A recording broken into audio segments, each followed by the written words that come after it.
Hey, everybody. Thank you so much. Thank you, Rafaela. That was terrific. Really happy to be here.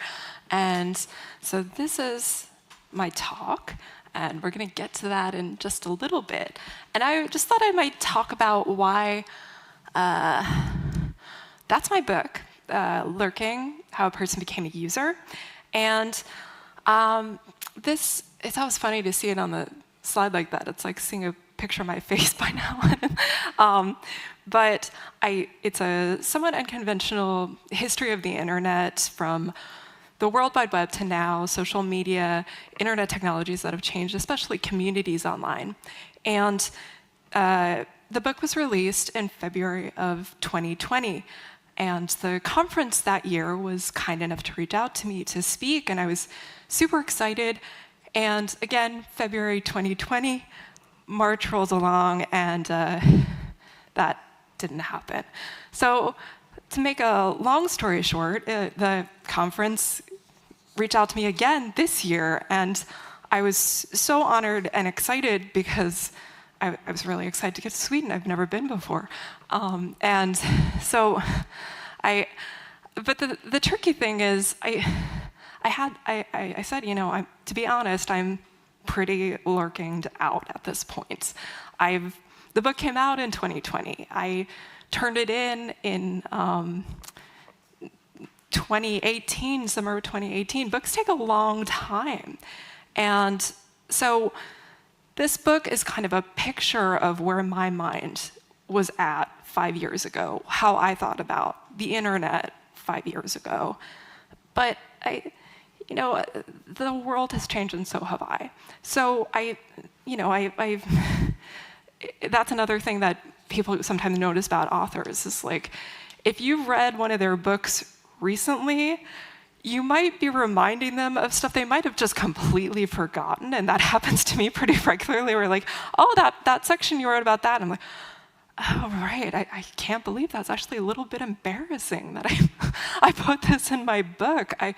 Well, thanks for reading. But that's something that happens pretty regularly. But, so what I did say to the conference is I am working on a new book, and this is called Too Early for the Future, the book that Rafaela just described very well. This is a book that's going to talk about the governments and corporations and organizations who make speculations about the future in ways that mean they own the future. And I wanted to reckon with that power of predicting the future, and not in the way of like, storytelling will change the world, here's why. I mean, we've all heard those kind of talks, and maybe there's some merit to this, but I'm thinking in terms of the kind of relationships, like two science fiction authors, Larry Niven, Jerry Pournelle. They were commissioned by the Reagan administration to write a white paper on the benefits of militarizing space. So, war in space, great. And that kind of led to Star Wars and the Strategic Defense Initiative. Again, two science fiction authors commissioned by the government. So that's what I mean by power, because if you imagine the future, if you write it down, that means you have kind of a claim to it. That means people have to reckon with your vision of the future. So people who argue with you are arguing with you on your terms. So say, someone in a position of power very seriously declares that by 2040, the United States will elect an octopus president, maybe a robot president. Say like, this is a high likelihood. We are living in uncertain times. There will be a robot president within my lifetime. Well, of course, I would hope that, well, I think it's ridiculous. I picked this example to be ridiculous. But if you state that, if you put it out in the media, that means people have to argue with you. And you're spending all this time arguing with someone. A robot president, I mean, things are kind of funny right now, but I don't think we're going down that route. But then, think about all this time, because they put this prediction forth, they're they're claiming that space, they're claiming that attention. And I wanted to, in this book, I really want to draw everyone's attention to that specific power of prediction. So a pretty common example, just stick here for a little while. So you have these examples like the film Minority Report. So Steven Spielberg's movie adaptation of Philip K. Dick's story. This is a pretty famous example that before the film was made, the production organized a group of futurists in a hotel for a secret conference. They all brainstormed, what is the world going to look like in 50 years? Many of them work as technologists. Many of them have businesses that would benefit from certain technologies being pushed or not. And that's kind of a side note. But the important thing, I think, here is that if you went to any conference, any tech conference in 2008, you probably heard someone say the words, just like Minority Report. For about 10, maybe 15 years, it felt like every new gadget with some haptic capability, with some kind of gestural interface, it was minority-style tech. And it goes to show this feedback loop between the culture and the technology, and how these two influence each other, and the power that even science fiction itself can have. Just a science fiction story. So I want to, in this book, some of my research has taken me to Rand. That's a picture of Rand. The Royal Dutch Shell, that's another company that's had like a big futurist initiative, R&D campuses for tech companies, Bell Labs, Xerox PARC. This is where I've been digging up for the past few years. And again, this is a book that's coming soon in the future. It's about the future. It will be coming out in the future, and I promise it will be good. But the tricky thing here is that I came into the same kind of the problem with me not wanting to talk about Lurking, my book from 2020, it's almost like the reverse that I'm experiencing right now. I don't feel comfortable enough with my research that I can, sit here and say a very confident, a bunch of confident points to the public and say, this is exactly how I feel. This is where I stand on this issue. Here is my, completely polished lecture about the future and what we need to be concerned about. I don't have that confidence right now. I still feel a little bit unsure about where I'm going in this research. So I think that's, whereas with Lurking, it's really just like, there are only so many times you can kind of say, there were these great BBSs back in the day. And, I'm happy to talk about that, but it's kind of reached that point where I think my energy would be kind of low. And then with this material, I know I'd be a little bit weary, a little bit reticent to make solid points. And I think the funny thing, that's a very long preamble to what the talk I do have for you is going to be. And that's kind of like looking at the sense of like the unease about the past, unease about the future, and what, culturally we're directed to when we're talking about the future. So I think, and then, this is going to be a little bit of a loose talk, so hopefully that'll mean some fascinating Q&A. I'm happy to take any questions. So let's go. This is, if anyone's seen this tweet, I think a lot of us are familiar with it, like the idea of it. So it's a classic tweet by Alex Bleckman, sci-fi author. In my book, I invented the torment nexus as a cautionary tale.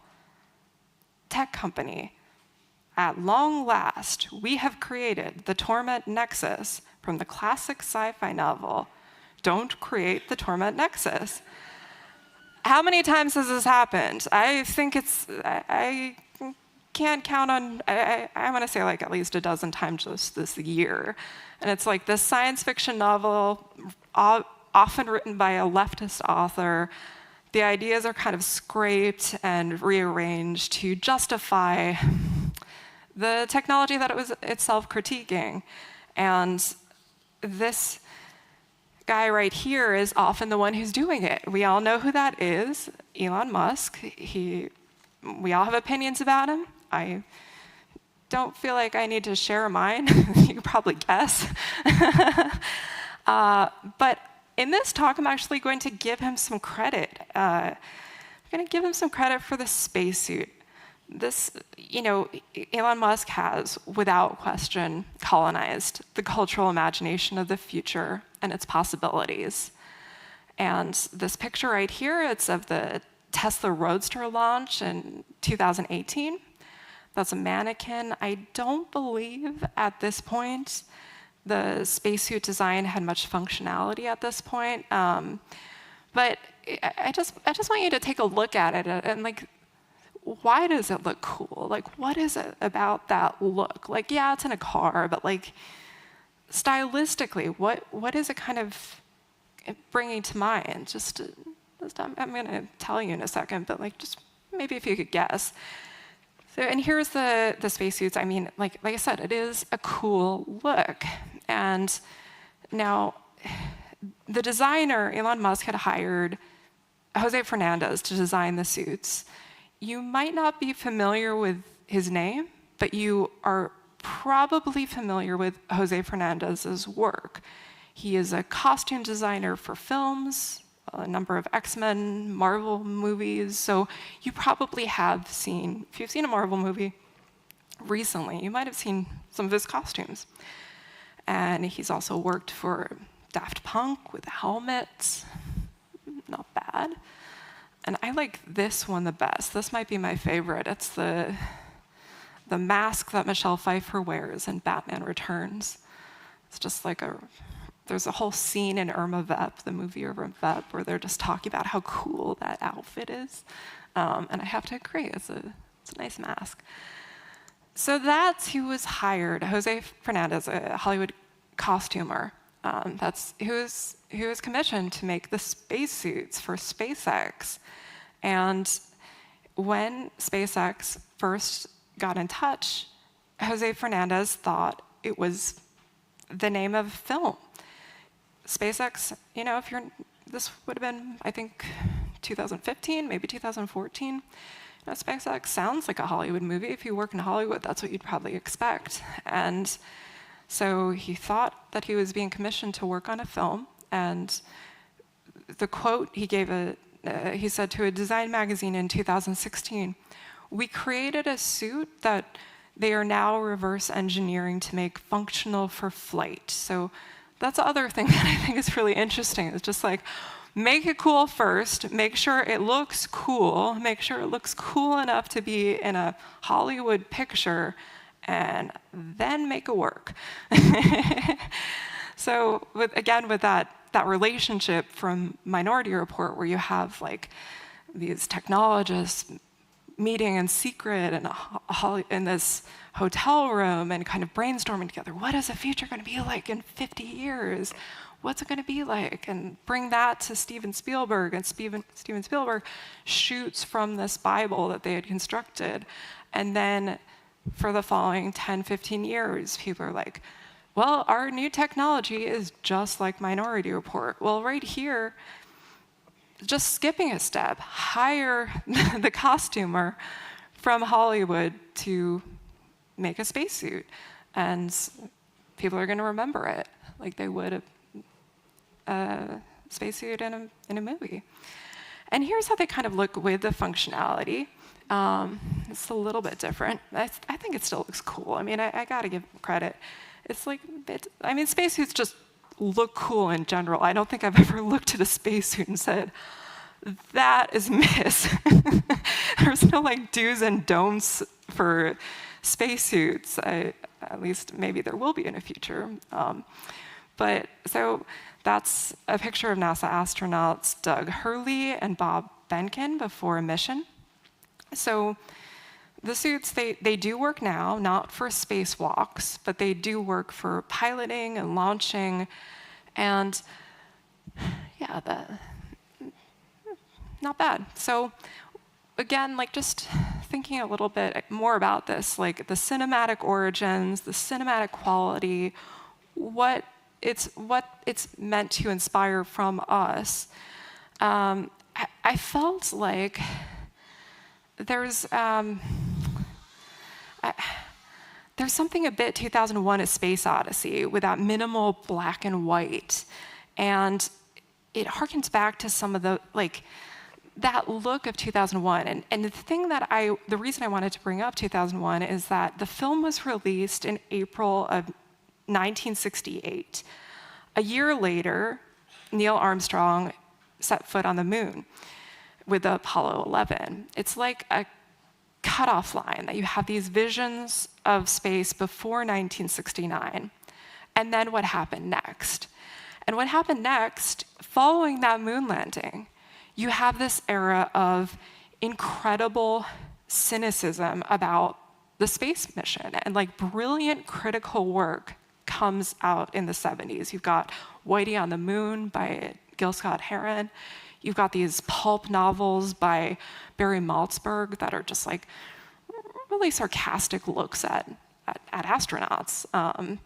And there were earlier critics. I mean, J.G. Ballard would be the #1 guy, I think. But there was criticism of NASA and space missions, but it wasn't until the 70s, until the achievement of Apollo 11, that we saw this wave. This wave was unleashed of critical takes on NASA, and I think it has something to do with that.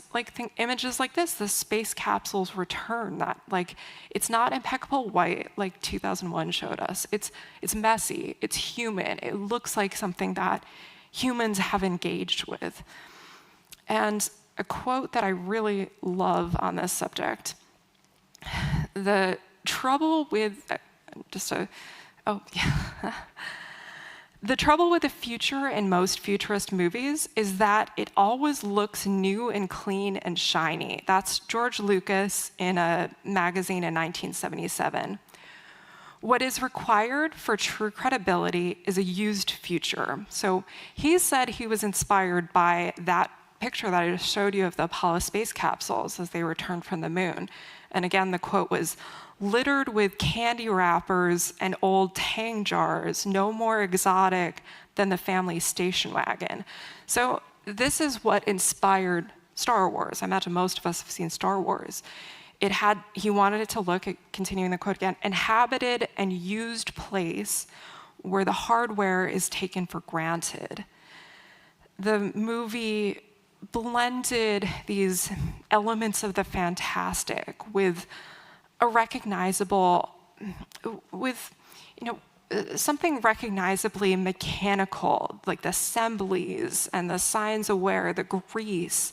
It was dirty and lived in. And, again, like the Star Wars isn't the future exactly, but let's just go with it. Like the Millennium Falcon looked like you could repair it with a common screwdriver. I would have no idea what to do with this ship in 2001. Definitely not with a screwdriver. And, that's kind of led to inspiration for other filmmakers, like Alien. I'm going through the big three with science fiction films. Alien, Ridley Scott was very inspired by the used future concept in Star Wars. So he said, to continue his quote, was like, I better push it a bit further and make them truck drivers. Like, this spaceship these are blue collar workers. That's kind of absolutely a human experience of the future of space, of something that's no longer beyond human imagination, but something that we can actually touch and change. And they definitely have things that they can fix with screwdrivers. So the reason I'm bringing up these two ideas, and I think they are a little bit disparate, but just, again, like I'm just kind of pointing out where my research right now is taking me, is that I wonder if we are in a kind of used future moment for the internet technologies, social media, that like there's no question that there's been a wave of cynicism about all types of digital technology. And is the way forward something like this aesthetic of the used future, the ways that we can change and recognize it as human, what we can do with, we can't necessarily fix Facebook with a screwdriver, much as I would like to, or disassemble it. But I feel like that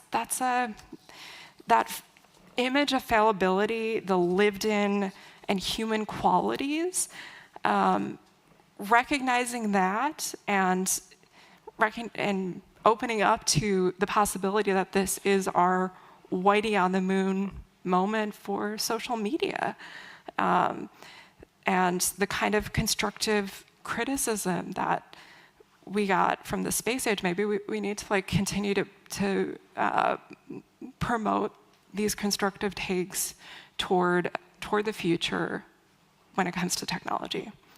So that was my talk. Thank you so much. Thank you.